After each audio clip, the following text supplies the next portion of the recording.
Muy buenos días a todos. Les cuento, yo soy Néstor Omar Susaño, soy estudiante de posgrado y formo parte del sector de recursos geológicos y geotérmicos del instituto, INENCO. Y bueno, yo les voy a contar un poco sobre lo que hice sobre mi tesis doctoral. Ahí está el nombre, ya lo leyeron varias veces. Bastante bien lo leí. Entre otras cosas dice que digamos, las tareas que hemos llevado a cabo en la tesis se realizaron en dos zonas. Una zona norte que se llama cercano al Salar de Diablillo, ambas están en el ámbito de la Puna, en la zona de Diablillos, y otra zona sur en la Sierra del Peñón. Entonces lo que realizamos distintas tareas que tienen que ver, por un lado, el estudio de rocas ígneas en la parte norte, en Diablillos. Entonces se puede ver un proceso muy particular dentro del ámbito geológico que tiene que ver con la mezcla entre magmas de composiciones químicas y geológicas muy contrastadas.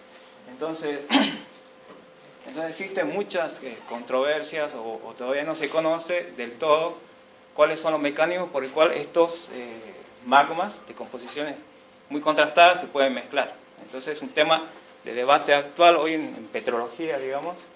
Y bueno, yo he tratado de realizar algunos estudios para determinar algunas cuestiones sobre eso. Después en la zona norte, en donde se estudia principalmente otro tipo de rocas que son rocas metamórficas, y también se estudia otros aspectos de la geología como la geología estructural. Bueno, mi director fue el doctor Raúl Vecchio y mi codirector fue el doctor Viramonte, que está presente. Bueno, un poco sobre la ubicación de la zona de estudio.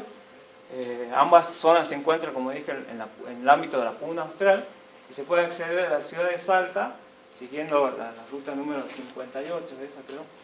58 se accede hasta la ciudad de San Antonio de los Cobres, y de ahí se agarra una ruta provincial, número 128, hasta llegar hasta la zona del Salar de Diablillos. Y yo estudié esta zona, que es la Sierra de Inca Viejo, donde ocurren esas rocas que ya lo había comentado anteriormente. La zona sur, también de la ciudad de Salta, se accede por la ruta número 68 hasta la localidad de Cafayate. De ahí se toma la ruta 40 y se llega hasta la localidad de Hualfín, que está muy al sur allá, que no se ve muy bien. Y de ahí se toma una ruta provincial número 43 hasta llegar a la localidad del Peñón, y de ahí también se puede acceder a la localidad de Antofagasta de la Sierra. Bueno, la Sierra del Peñón se encuentra entre lo que es la caldera del Cerro Galán, que está al norte de ese recuadro negro, hasta la zona del Campo de la Piedra Pont. En particular la zona sur es una zona muy turística, por lo que se ha definido algunas zonas de protección de la biosfera, y que es muy importante el estudio, digamos, de esa zona, porque se necesita conocer qué es lo que se está protegiendo también. Bueno, en la Puna existen una variedad de rocas que van desde rocas volcánicas hasta rocas metamórficas, que nosotros denominamos así, y que las rocas metamórficas son rocas muy antiguas, tanto como 500 millones de años hasta 440 millones de años. Y las rocas volcánicas se ven algunos edificios volcánicos, por ejemplo, estos que son muy bonitos, estos que son volcanes muy perfectos, y que esos volcanes dentro de la escala geológica son muy nuevos, digamos. Entonces el objeto de estudio de este trabajo fue las rocas muy antiguas, las rocas de 500 millones de años hasta 440 millones de años, y que comprenden rocas ígneas y metamórficas, y que esas rocas ígneas y metamórficas eventualmente experimentaron distintos procesos metamórficos y tectónicos que son agrupados bajo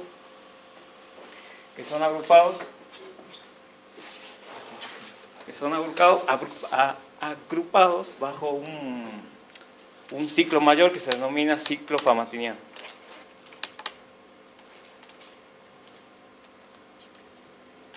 Bueno, este es un mapa geológico general de la zona de estudio. Acá se remarca la zona de Diablillos, que es y este es la zona del Peñón, en donde en donde solamente se muestran las rocas de basamento, o sea, las rocas más antiguas de la zona. Bueno, el objetivo general de la tesis, teniendo en cuenta de que existen escasos antecedentes sobre los estudios realizados en el basamento de ambas zonas, entonces los estudios estuvieron básicamente concentrados en realizar estudios de base que abarca identificar, cartografiar y caracterizar desde el punto de vista tanto petrológico, geoquímico, o sea, los análisis, las composiciones geoquímicas de todas las rocas, cronología, que implica determinar cuál es la edad de formación de esas rocas, y todos esos estudios se realizaron en ambas zonas. Bueno, el estudio de todas estas rocas resultan en lo que denominamos nosotros los mapas geológicos, que básicamente muestran cuáles son las distribuciones y las relaciones entre las distintas unidades que podemos identificar o determinar en la zona. Estas rocas, todo este conjunto de rocas no se formaron en superficie, sino que se formaron en profundidad. Todas estas rocas dentro de la corteza se pueden ubicar en la corteza media, en donde suceden todos esos eventos metamórficos, tectónicos y magmáticos que dieron origen a la configuración de lo que hoy estamos viendo, y todos esos eventos están relacionados entre sí. Por lo tanto, también se pretende, o se hizo, digamos, se pretende establecer las relaciones espaciales y temporales que existen entre los distintos eventos que dieron origen a las distintas rocas que afloran hoy en la zona de estudio. Bueno, yo básicamente le voy a contar sobre las metodologías que apliqué y algunos cuantos otros resultados que por ahí no son de mucho interés. Bueno, teniendo en cuenta los casos antecedentes, entonces las metodologías aplicadas estuvieron concentradas en determinar cuáles son las unidades, y se realizaron estudios de base que van desde la aplicación de técnicas de teledetección para determinar en forma general las unidades litológicas hasta el análisis de los componentes de las rocas, componentes minerales de las rocas. Análisis químico de esos componentes minerales de las rocas. Con este cuadro intenta resumir en forma general todas las metodologías que se aplicaron, y básicamente se pueden dividir en tres grandes grupos: en preliminares, en tareas de campo, que implica la salida al campo y todo lo que implica toda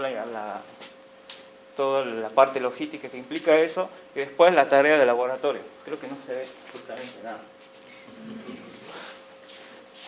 Bueno, las tareas preliminares, como ya lo había comentado antes, estuvieron concentradas en hacer uso de la herramienta de la teledetección a partir de imágenes satelitales, las cuales con las simples operaciones con imágenes satelitales se puede obtener de manera muy rápida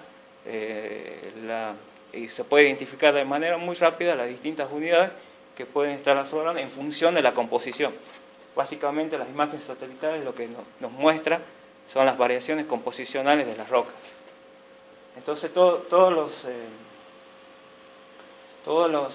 los tratamientos, por ejemplo, combinaciones de banda, cociente de banda, estuvieron concentrados en determinar las distintas unidades litológicas.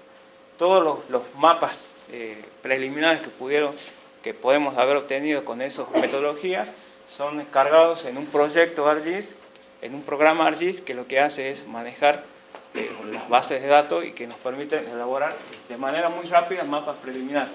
Después esos mapas preliminares, con tareas de campo, son testeados o son corroborados o comprobados. Y eso me permite desestimar o afirmar sobre las distintas litologías que habíamos determinado con el tratamiento de imágenes satelitales.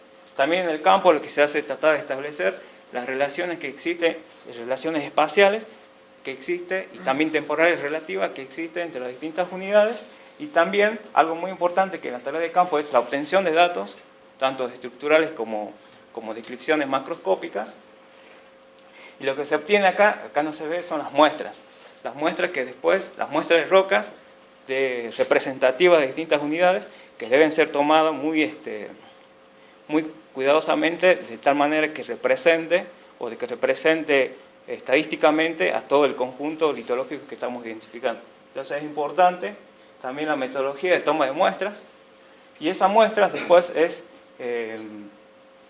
las muestras después son extraídas y analizadas en el laboratorio. En el laboratorio lo que se hace es, por un lado, se muele la roca y con el producto molido, el polvo molido, lo que se hace es determinaciones geoquímicas, se analiza la composición geoquímica de la roca, de elementos mayoritarios presentes, por ejemplo, dentro del elemento mayoritario generalmente de todas las rocas es la sílice, el aluminio, el titanio, el sodio, el potasio, que eso se mide en porcentajes en óxidos.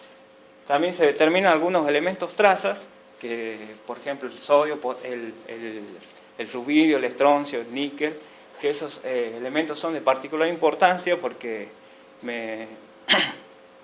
esos elementos tienen distintos comportamientos cuando son sometidos a distintos procesos geológicos. Entonces es muy importante también obtener esos datos. También a partir del polvo se hacen separados minerales. En ese caso hay un mineral que está presente casi en todas las rocas, es el zircón.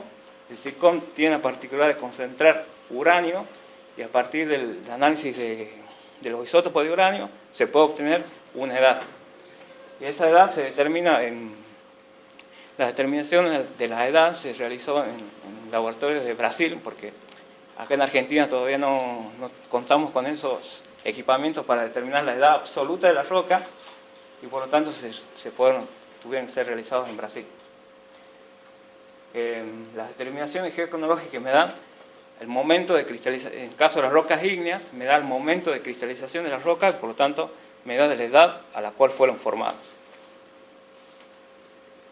Y después también se hacen análisis, se hacen secciones delgadas con las rocas, además de las determinaciones geoquímicas, se hacen secciones delgadas. Las secciones delgadas consisten en hacer una sección muy delgada de una roca, aproximadamente a 30 micrones, de tal manera que la luz pueda incidir y transmitir a través de la roca, y en base a las características ópticas se pueden determinar o se pueden identificar los distintos minerales que pueden conformar la roca. Con esos son los estudios que se denominan estudios petrográficos y me permiten también realizar, me permite determinar los minerales presentes, y en base a los minerales presentes me permiten hacer inferencia sobre las condiciones de presión y de temperatura a las cuales se formaron las rocas, y también me permite clasificar las rocas desde el punto de vista petrográfico. La geoquímica también me permite clasificar las rocas. Después también, a partir de las secciones delgadas, también se hace análisis de química mineral puntual, que también con las composiciones químicas de los minerales puedo también hacer varios estudios, entre los cuales se destaca la determinación de las condiciones de presión y temperatura a las cuales fueron formados esos minerales.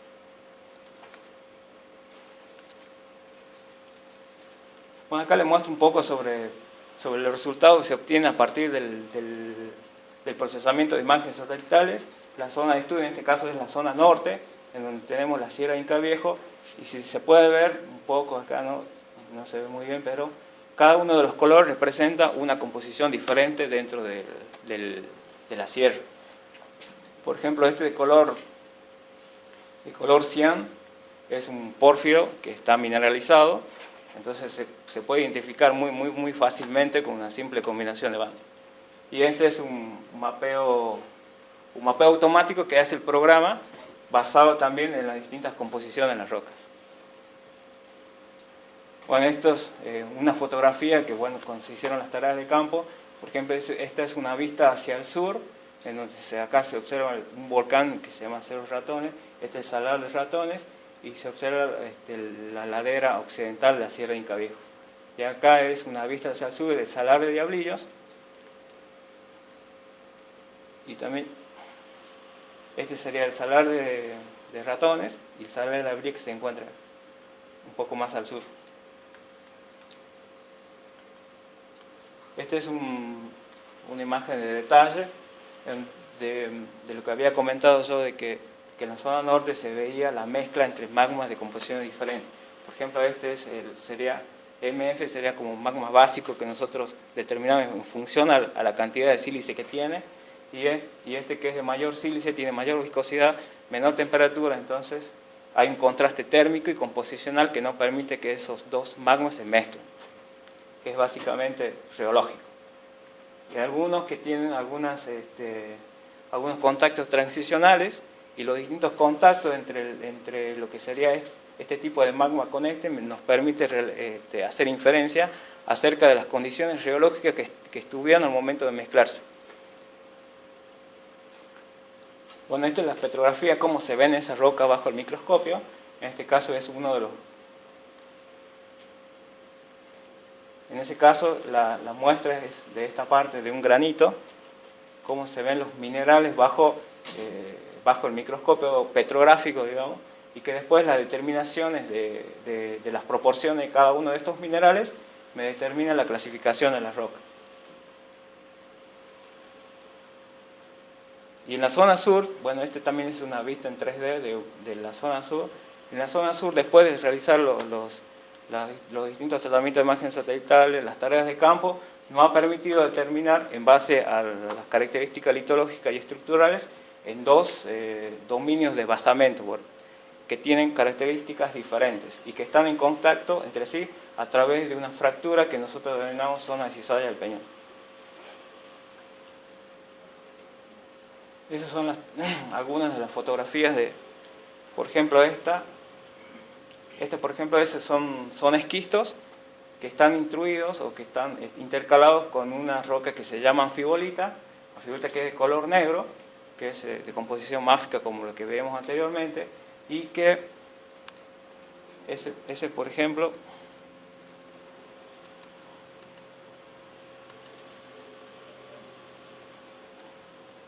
es de este sector, de esta sierrita, y la segunda foto de este sector, es donde claramente se puede ver que hay distintas composiciones y uno de los objetivos es determinar particularmente esas variaciones composicionales y cuáles fueron las condiciones en las cuales se formaron.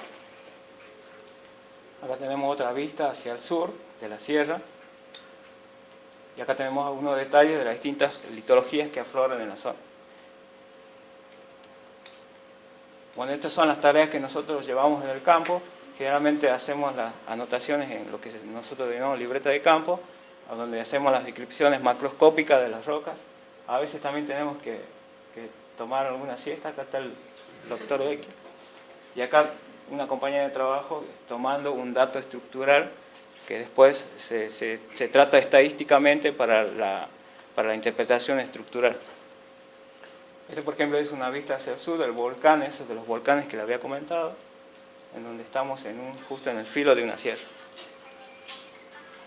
Esto es cómo se ve bajo el microscopio algunas de las rocas. Por ejemplo, este es un mineral que se llama granate y alrededor tiene como una matriz, que son minerales que algunos se llaman anfíbolos y otros son cuarzo. Y este es otro mineral muy bonito, este también otro granate.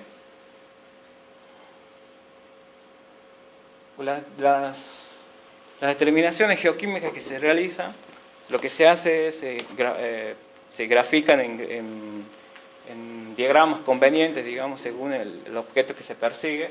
Por ejemplo, estas son de las rocas ígneas que le había comentado, que donde existe la mezcla entre dos composiciones diferentes. Y lo que se hace es graficar para ver cuáles son las variaciones de los distintos elementos para las distintas litologías. En este caso, cada uno de esos campos representan rocas iguales, pero en distintas localidades. Entonces, los estudios que se hacen en algunos casos son comparativos. Y este es un modelo geoquímico, es un modelo que se hace, se corre un modelo para ver si todas las composiciones geoquímicas de las distintas rocas que están aflorando se modelan o se ajustan a una curva de mezcla entre los dos magmas. Este es también otro diagrama geoquímico de otro complejo que está aflorando en la zona sur. Las determinaciones geocronológicas se hacen, como les comenté antes, en circones. Estos son los circones que están presentes prácticamente en todas las rocas. lo que se hace son análisis puntuales de los circones, tanto en núcleos como en borde, y cada uno de esos análisis puntuales tiene una edad. Después se realiza un análisis estadístico, o se representa en una curva, y donde los circones que más se ajustan a la curva que está preestablecida de antemano son los que determinan la edad. En ese caso, uno de los granitos que afloran, que están en la parte sur, da una edad de 4,86 millones de años. A partir de las composiciones geoquímicas de los minerales se realizan cálculos termobarométricos a partir de software específicos que se utilizan para ese caso, y lo que se hace es plotear en un campo donde en el eje X está la temperatura y en el eje Y está la presión. Entonces, y cada uno de estos son una determinación de las condiciones de presión y temperatura y su elipse de error. Generalmente algunos son más precisos que otros. Y en todo eso se hace basado en las composiciones químicas puntuales de los minerales. En ese caso, el caso anterior es para rocas metamórficas y en este caso es para rocas ígneas. En el caso de la zona norte, donde había esa mezcla de dos composiciones diferentes, lo que se hace es analizar algunos minerales que me están indicando esa historia geológica, digamos, de mezcla con distintos componentes desde el punto de vista geológico diferentes. Y en este caso, por ejemplo, se realizaron cálculos termométricos y se da con que, por ejemplo, esta zona donde se encuentra con inclusiones de muchos minerales tiene menor temperatura que la zona de borde. Entonces eso me está indicando de que esta parte se formó en un estadio y el borde se formó en otro estadio diferente debido básicamente a la mezcla entre esos dos componentes extremos. Por ejemplo, si se hace también se puede hacer lo que se denomina gráfico de variaciones geoquímicas. Por ejemplo, este gráfico representa los puntos que se han medido, los puntos de composición que se han medido en esta plagioclasa, y esas curvas me están indicando justamente esa historia evolutiva compleja que tienen las rocas de este tipo. Bueno, a partir de todo el estudio integrado que se hace, la mayor parte de la información se sintetiza en lo que se denomina los mapas geológicos. En este caso, este es para la zona norte, en donde he determinado distintas fases dentro del mismo cuerpo, variaciones dentro del mismo cuerpo, tanto composicionales como de características macroscópicas y de petrográficas, etc. Y después también las observaciones de campo nos permiten realizar modelos conceptuales cuyo objetivo es tratar de reconstruir la historia evolutiva de ese complejo, de esas rocas en particular. En el caso de la zona sur, de la zona del Peñón, también toda la información básicamente resultan o se sintetizan en los mapas geológicos. En este caso, lo que se hizo es, en base a las determinaciones petrográficas de los minerales que están presentes en las distintas rocas, se hizo como un mapeo de distintas unidades litológicas.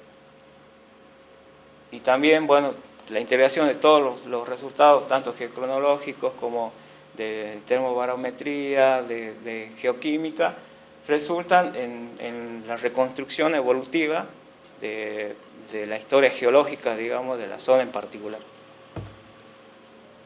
Bueno, eso es todo.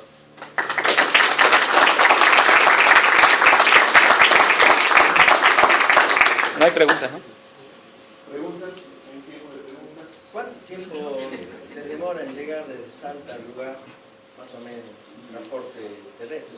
Y es como entre 8 y 12 horas, 10 horas, más o menos, un día. ¿Y se tienen que quedar ahí entonces?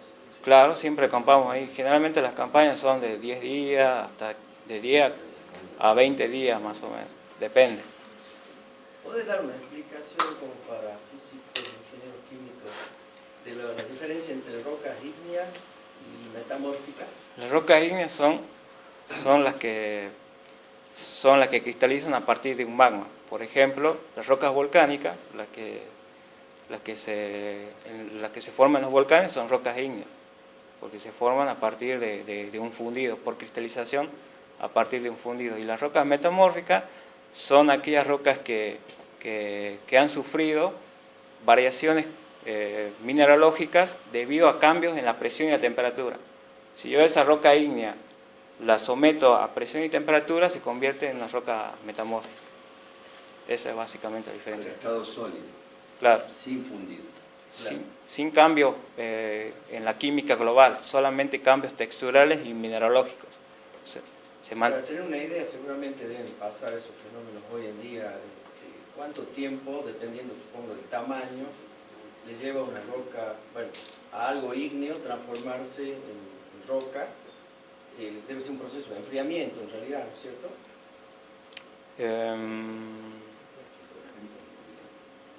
Básicamente, para transformar una roca, suponete ígnea plutónica, que se ha instruido, ahí te muestro un gráfico, ¿no?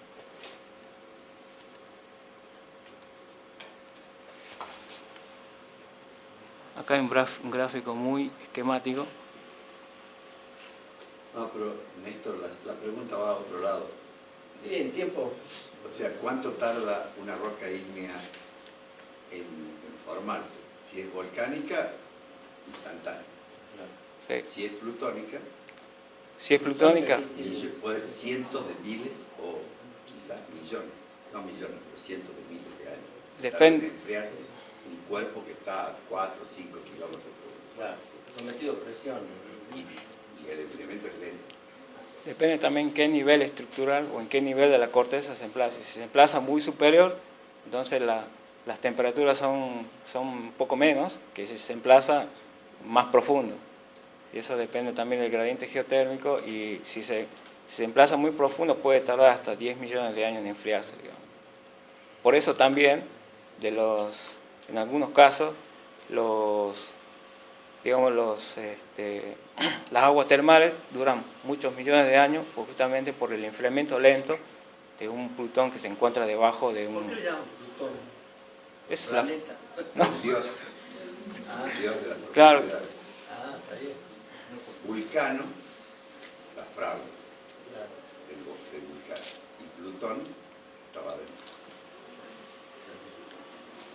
¿Ninguna otra pregunta? Buenísimo.